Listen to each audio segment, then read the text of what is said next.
Hi ಎಲ್ರಿಗೂ. ಇವತ್ತು ತುಂಬ ಸುಲಭವಾಗಿ ರುಚಿಯಾಗಿ ಬನಾನಾ ಫ್ರೈ ಹೇಗೆ ಮಾಡೋದು ಅಂತ ನೋಡೋಣ. ತುಂಬ ಟೇಸ್ಟಾಗಿ ಆಗುತ್ತೆ. ಈ ರೀತಿಯಾಗಿ ಮಾಡಿ ಅನಿಸುತ್ತೆ. ಸ್ವಲ್ಪ ನೀರಲ್ಲಿ ನಾವು ಕಲ್ಲುಪ್ಪು ಅರಿಶಿಣ ಹಾಕ್ಕೊಂಡು ಎತ್ತಿಟ್ಕೊಳ್ಳಿ. ಈ ಬನಾನಾ ಇರೋದೆಲ್ಲ ಫಸ್ಟ್ ತೊಳ್ಕೊಂಡಿದ್ದೀನಿ ನಾನು. ತೊಳ್ಕೊಂಡ್ಮೇಲೆ ಅದ್ರ ಮೇಲ್ಗಡೆದು ಸಿಪ್ಪೆಲ್ಲ ನಾವು ಆಲೂಗಡ್ಡೆಲ್ಲ ಹೇಗೆ ತೆಗಿತೀವಲ್ಲ ಆ ರೀತಿಯಾಗಿ ಮೇಲ್ಗಡೆದು ಸಿಪ್ಪೆಲ್ಲ ತಕ್ಕೋಬೇಕಾಗುತ್ತೆ. ಅದೇ ರೀತಿಯಾಗಿ ಎಲ್ಲ ಕ್ಲೀನ್ ಮಾಡಿ ಇಟ್ಕೊಂಡಿದ್ದೀನಿ.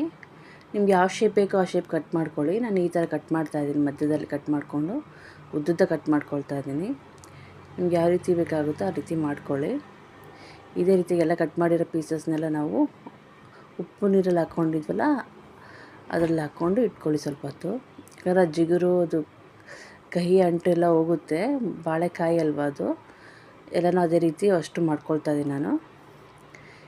ಈ ರೀತಿ ನೀರಲ್ಲಿ ಹಾಕ್ಕೊಂಡು ಸ್ವಲ್ಪ ಹೊತ್ತು ಬಿಟ್ಬಿಡಿ. ಆಮೇಲೆ ಮಸಾಲೆ ರೆಡಿ ಮಾಡ್ಕೋಬೇಕಾಗುತ್ತೆ ಬನಾನಾ ಫ್ರೈಗೋಸ್ಕರ. ಸ್ವಲ್ಪ ಹೊತ್ತು ಉಪ್ಪು ನೀರಲ್ಲೇ ಬಿಟ್ಬಿಡಿ ಆ ಪೀಸಸ್ ಎಲ್ಲನೂ. ಇವಾಗ ನಾವು ಮಸಾಲೆ ರೆಡಿ ಮಾಡ್ಕೊಳ್ಳೋಣ. ಅದಕ್ಕೆ ಒಂದು ಸ್ಪೂನ್ ಉಪ್ಪು ಹಾಕ್ಕೊಳ್ಳಿ. ಅದಕ್ಕೆ ಎಷ್ಟು ಬೇಕಷ್ಟು ತಕ್ಕಂಗೆ ಹಾಕ್ಕೊಳ್ಳಿ. ಒಂದು ಸ್ಪೂನ್ ಉಪ್ಪು ಹಾಕ್ಕೊಳ್ತೀನಿ ನಾನು.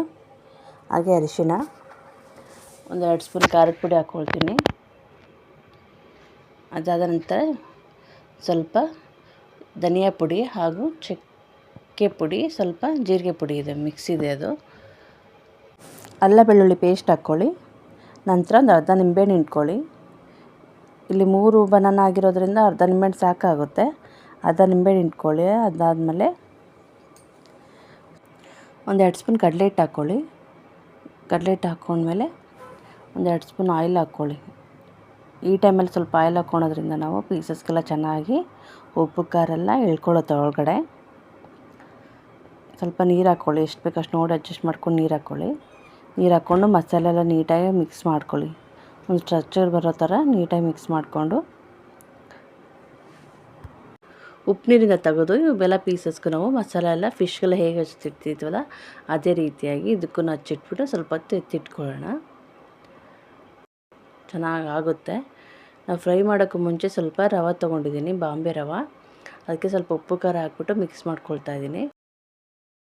ಒಂದೊಂದೇ ಪೀಸ್ನ ರವದಲ್ಲೆಲ್ಲ ಡಿಪ್ ಮಾಡ್ಕೊಂಬಿಟ್ಟು ಆಯಿಲಲ್ಲಿ ಇಟ್ಕೊಂಬಿಡಿ. ಆಗಲೇ ಆಯಿಲ್ ಮೊದಲೇ ಇಟ್ಟಿದ್ದೆ ಬಿಸಿ ಆಗೋದಕ್ಕೆ. ನೀಟಾಗಿ ಎಲ್ಲ ಪೀಸಸ್ಸನ್ನು ಎಷ್ಟು ಬೇಕೋ ಅಷ್ಟು ನಿಮಗೆ ರವದಲ್ಲಿ ಡಿಪ್ ಮಾಡಿಕೊಂಡು ಆಯಿಲಲ್ಲಿ ಇಟ್ಕೊಂಬಿಡಿ. ಇಲ್ಲಿ ಆಯಿಲ್ ಸ್ವಲ್ಪ ಜಾಸ್ತಿ ಆಗಿದೆ ನನಗೆ, ನೀವು ಸ್ವಲ್ಪ ಕಡಿಮೆ ಹಾಕ್ಕೊಳ್ಳಿ. ಎಲ್ಲ ನೀಟಾಗಿ 2 ಕಡೆ ಫ್ರೈ ಮಾಡಿಕೊಂಡು ಬೇಗ ಆಗೋಗುತ್ತೆ ಇದು ಫ್ರೈ. ಒಂದು ಸ್ವಲ್ಪ ರವೆ ಫ್ರೈ ತೋರಿಸ್ತಾ ಇದ್ದೀನಿ. ಹಾಗೆ ಇನ್ನೊಂದು ಸ್ವಲ್ಪ ನಾವು ಕಡಲೆ ಹಿಟ್ಟು ಹಾಕಿರೋದ್ರಿಂದ ಹಾಗೆ ಪ್ಲೇನಾಗಿ ಇನ್ನೂ ಸ್ವಲ್ಪ ಫ್ರೈ ಮಾಡ್ಕೋಬೋದು. ಇಲ್ಲೆಲ್ಲ ಹಾಗೆ ತಗೊಂಡಿದ್ದೀನಿ ಒಂದೊಂದು ಟ್ರಿಪ್ಪಲ್ಲಿ ನಾನು. ಇನ್ನೊಂದು ಟ್ರಿಪ್ಪು ಹಾಗೆ ಇಡ್ತಾಯಿದ್ದೀನಿ ರವೆ ಹಾಕ್ಲಾರ್ದೇ.